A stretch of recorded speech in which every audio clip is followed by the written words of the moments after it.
قرية المريج قرية كردية تتبع إداريا لمحافظة اللاذقية منطقة جبل الكرد أو جبل الأكراد.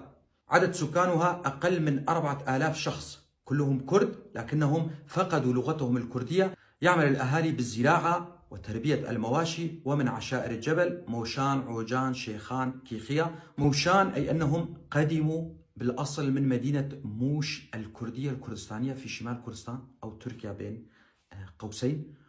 وكيخية، كيخية اسم كردي خالص، كي هو الشخص ذو المكانة العالية، وخي خية متأتية من خو أي الشمس، بمعنى رب الشمس أو إله الشمس. هذا هو معنى اسم كيخية.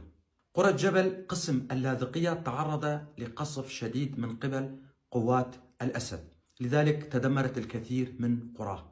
هم بحاجة إلى إعادة بناء قراهم والعودة إلى قراهم بعد أن تهجروا نتيجة القصف.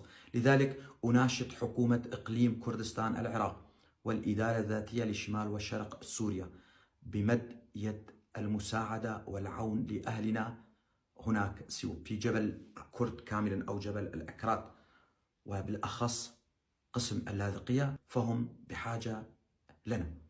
وصلتني هذه المعلومات من أحد أبناء منطقة جبل الكرد أو جبل الأكراد، وأنا ألقيها بصوتي. أنا علي عبد الله كولو، محامٍ منطقة درباسية. أتمنى كما يتمنى كل الكرد الناطقين بالكردية أن يتعلم أهلنا في الجبل لغتهم الكردية، وأن يعلموها لأولادهم، وأن يسموا أولادهم بأسام كردية، فلغتنا الكردية كبقية اللغات هدية من الله، وعلينا أن نتعلمها. دمتم أهلنا في جبل الكرد أو جبل الأكراد وقرية المريج.